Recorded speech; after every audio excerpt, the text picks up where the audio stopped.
Hi everyone and welcome to Morning Coffee Break.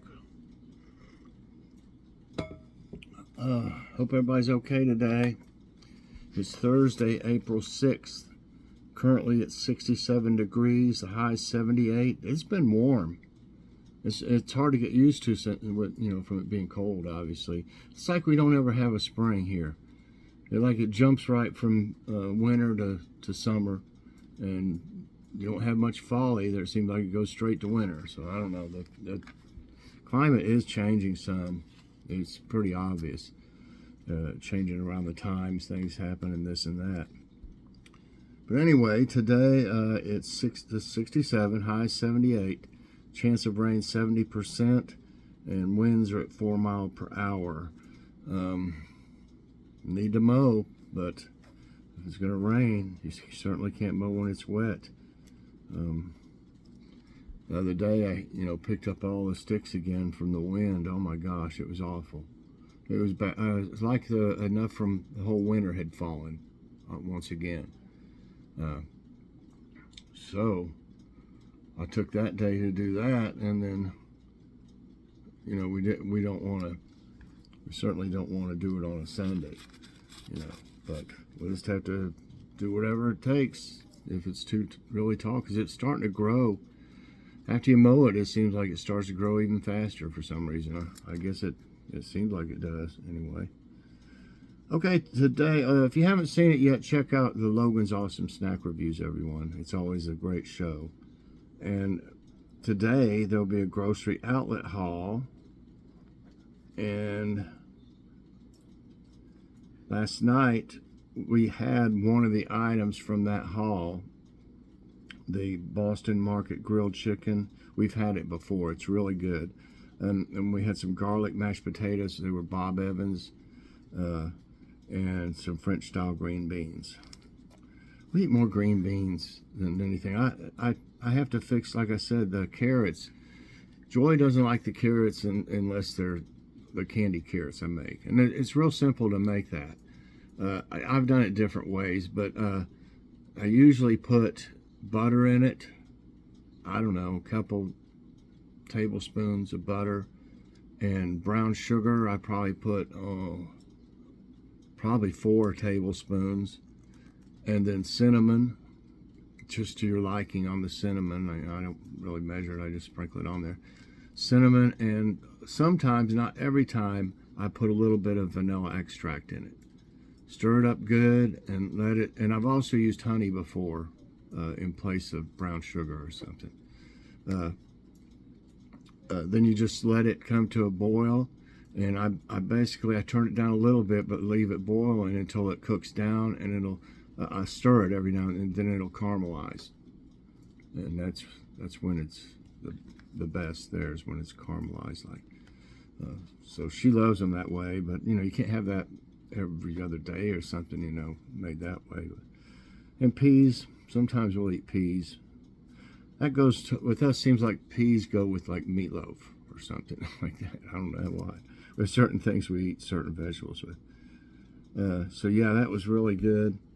The French style green beans, and I've been putting my Jeff's famous seasoning and rub, and I've been putting bacon bits in my green beans, and I kind of boil them too, to where it cooks a lot of that water out, and then I have to stir them because you don't want them to burn or anything, and that makes canned beans so much better.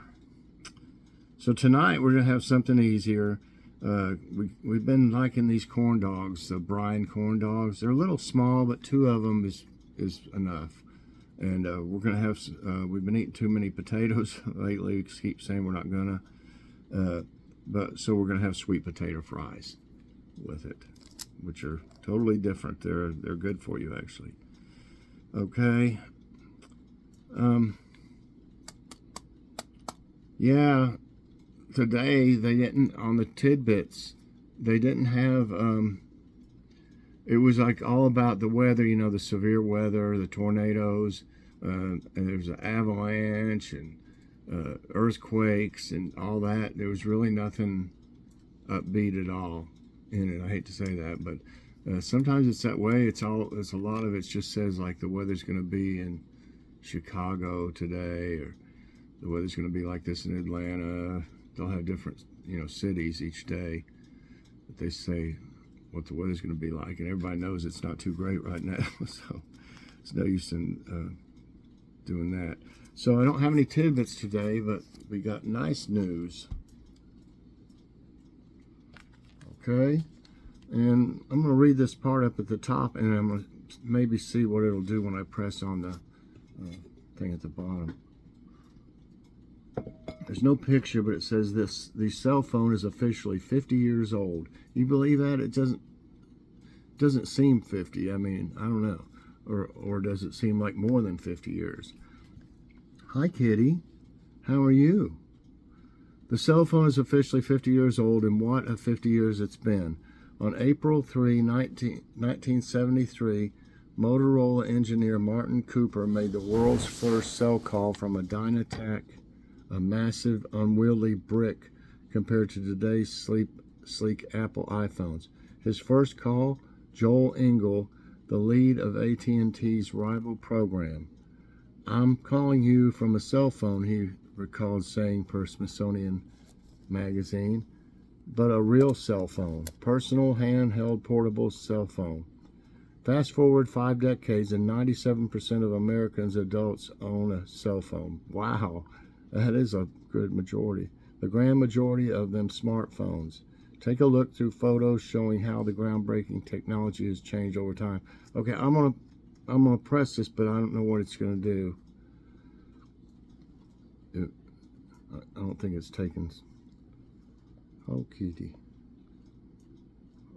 It's got a lot of stuff. Here's some old ones. That's the big old gawky one. Everybody remembers these. I had one of those. Oh my gosh. Remember when you had to do, like when you were text messaging somebody, you would have to do like A, and then if you wanted to do a C, like it'd be like 3 letters in there, then it'd be A, B, B, or A, B, C. Then you'd have to, the next one would be H, it'd be J, K, H. It took forever to text message anybody. Because if I remember, that's how you had to do. You had to do. You'd go to the button that would have like A, B, C, D, E, F, whatever on it. You go to that one, but then you'd have to, whichever one it was. If it was the first letter, you'd press it once. If it was the second, you'd press twice, and then the third, for each letter. Oh, that was crazy. That's the way it was with those. And then the cameras. Oh my gosh, the cameras were terrible. Well, this has got like little articles about everything. Look, here's one of those things though that they carried around. I remember seeing some movies where they had one of these. I think one of them was in one of the Lethal Weapons. Danny Glover had to make a call from somewhere, and he had this big old thing like that carrying it around. It just looked so funny. And that, I remember seeing a few of them. We didn't have one, of course. Big old gawky, looked like a walkie-talkie. And then the cheap ones, of course. And I had a flip. Probably, I'd say I have several of these phones left in a box somewhere. Remember the flip one? I thought I really had something then. And then just like those others. First splash-proof phone. Yeah, this is pretty interesting though, but there's a lot of stuff here.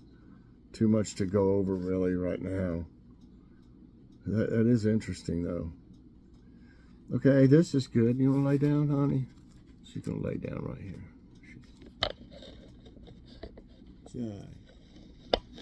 It's okay. It's okay. You can lay down. Miracle baby rescued from Turkish earthquake rubble, reunited with mom after 54 days. Oh my gosh.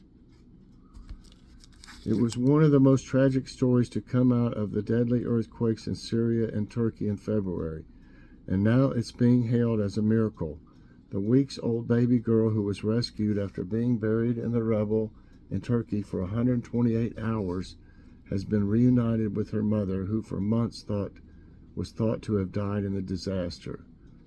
God was with that baby. I'll tell you what, that's a miracle for sure. The miracle baby was initially put under the care of the state in the capital city of Ankara and named Gizem, Gizem, meaning mystery, by nurses.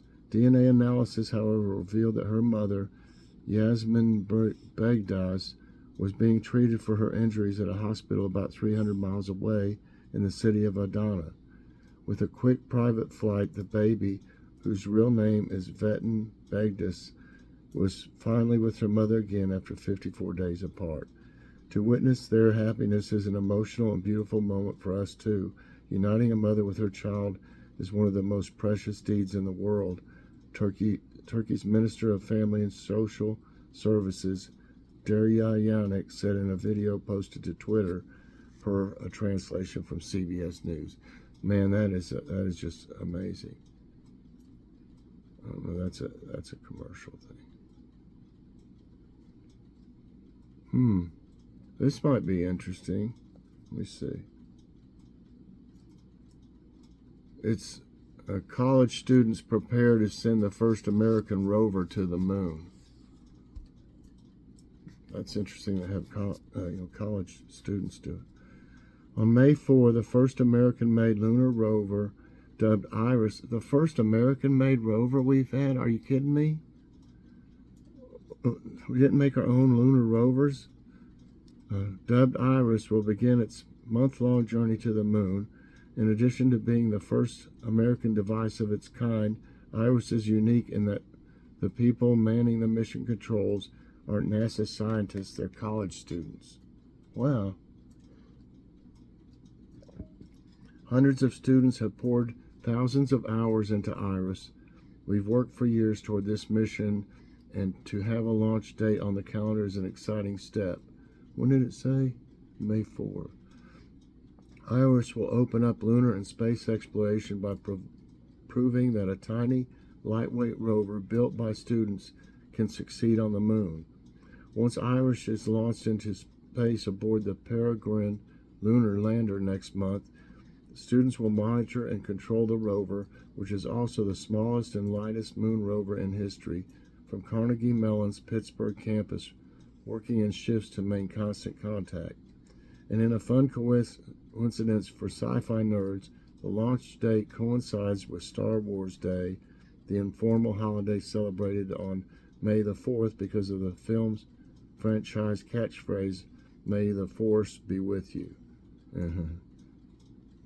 May the 4th. May the Force. Get it? Okay. Let me see if they've got a, I think they might have a quote of the day. It's from Jane Goodall. Each one of us must take responsibility for our own lives and above all show respect and love for living things around us, especially each other. Amen. All right, for me and my little co-host Kitty here, she's just laying here. Oh, she's getting up now that Hi. She probably wants something to eat, so if I start moving around, she's ready to. You hungry? She's giving me that that blank look. It's not really a blank look, it's a look saying, I'm hungry. Where's my tuna? Tuna? Kitty. Tuna? She's looking at me. All right, everybody, I hope you enjoyed this morning's coffee break. If you did, I hope you'll press that like button.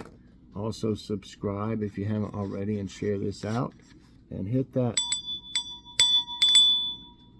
so you get all my videos as soon as they come out. Everybody, I hope you have a great day. Later on, definitely check out Grocery Outlet Hall. Always got crazy cheap prices, everybody. So check it out, and we'll see you later on, and God bless.